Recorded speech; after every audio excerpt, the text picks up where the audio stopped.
सबोदेश की किताब 5 अध्याय उसके 1 वचन पढ़ो, क्या लिखा उसमें? जब तू हाँ, ध्यान से सुनना। जब तू परमेश्वर के भवन में जाए, जब तू परमेश्वर के भवन में जाए तो सावधानी से चलना, तो सावधानी से चलना। सुनने के लिए होता है सुनने के लिए, समीप जाना, सुनने के लिए समीप जाना। हालेलुया। मूर्खों के बलिदान चढ़ाने से उत्तम है। होता है सुनने के लिए समीप जाना, क्योंकि मूर्खों को बलिदान चढ़ाने से अच्छा है वचन को सुनना। क्योंकि हालेलुया। मैं क्या बोलता हूँ, परमेश्वर क्या कहता है? परमेश्वर कहता है कि मूर्खों के बलिदान चढ़ाने से अच्छा है तू वचन को सुने, क्योंकि वचन तुझे चंगा करेगा। लेकिन आज बहुत से लोगों को ये पता नहीं है। आज वो बोलेंगे अरे बलिदान दे देते हैं यार, इतना पैसे दे देते हैं चंगे हो जाएंगे। हालेलुया। जब वचन होता है लोग बाहर रहता है, वचन पे ध्यान नहीं लगाता है, मन कहीं और रखता है। और परमेश्वर कहता है वो व्यक्ति मूर्खता है, क्योंकि इसीलिए मूर्ख के वो बलिदान चढ़ाने से उत्तम है तुम वचन को सुनो, क्योंकि तुम नहीं जानते। वो मूर्ख समझता है मैं पैसे दे दूंगा चंगा हो जाऊंगा।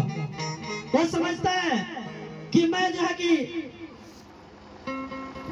आऊंगा पैसे को देके चंगा हो जाऊंगा, वचन सुने या ना सुने। लेकिन उसको पता नहीं है मेरे बहन मेरे भाई, वचन परमेश्वर है, और वचन परमेश्वर जो है कि वचन भेज के चंगा करता है लोगों को।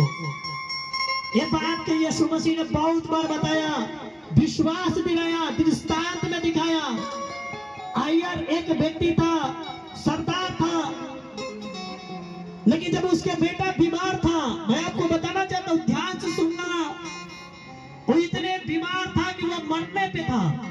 लेकिन जब सुना कि यीशु मसीह मेरे नगर में आया है, और यीशु मसीह जो है तो उसने अपने चेलों को भेजा, और चेलों को भेजा कि जाके बोल यीशु मसीह मेरे घर आए, क्योंकि मेरा जो चेला वो मरने पर है, उसके लिए दुआ करे, प्रार्थना करे कि वो बच जाए। आपको मैं बताना चाहता हूं, लेकिन जैसे यीशु मसीह जाना चाहते थे उसके घर, तो बीच में ही वो व्यक्ति दौड़ते हुए आता है। एक जो है कि आराधनालय का सरदार था, एक बड़ा पद वाला था, ऊंचा पद वाला था। लेकिन जब वो आया दौड़ते हुए, तो उसने एक बात बोला, मेरे प्रभु मैं इस योग्य नहीं कि तू मेरे घर चले। हालेलुया। और ना मैं इस योग्य था कि तेरे पास आ सकूं, इसलिए मैंने उसको भेजा। लेकिन मेरे प्रभु मैं तुझसे विनती करता हूं कि तुझे मेरे घर जाने की जरूरत नहीं है।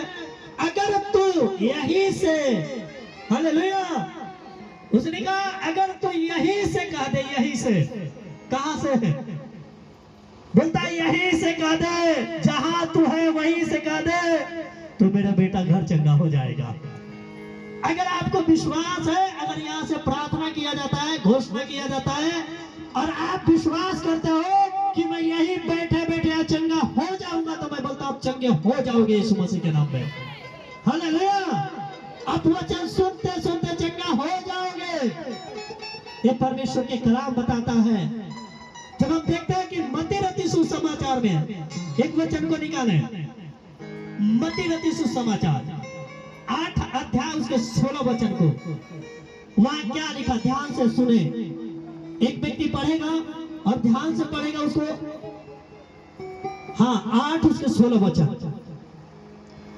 जब संध्या हुई, हाँ, जब संध्या हुई तब वे उसके पास बहुत से लोगों को हाँ लाए, हाँ जिनमें दुष्ट आत्माएं थी, जिनमें दुष्ट आत्माएं थी, और उसने उन दुष्ट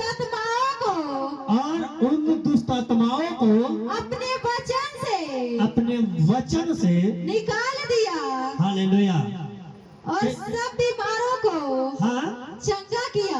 अब देखो यहाँ क्या लिखा, जब संध्या हुआ, यीशु मसीह जब यानी कि पतरस के सास के घर में गए, तो वहां जब रात के समय, संध्या के समय हुआ, शाम के समय हुआ, तो बहुत से लोगों ने बीमारों को, जिनमें दुष्ट आत्माएं थी, उन लोगों को लेके आए यीशु मसीह के पास, और यीशु मसीह के पास वो बैठ गए, और यीशु मसीह वचनों के द्वारा, किसके द्वारा लिखा है कि वो वचन के द्वारा, अपने वचनों के द्वारा जो जो उसके वचन को सुना, जिनमें दुष्ट आत्माएं थी, जो बीमार थे, जो शुगर से कैंसर से पीड़ित थे, परमेश्वर के कलाम बताता है कि वो अपने वचनों के द्वारा उनके दुष्ट आत्माओं को निकाला और उनके रोगों को चंगा किया।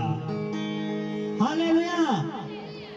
इसीलिए परमेश्वर कहता है जब वचन होता है आप वचन पे मन लगाओ।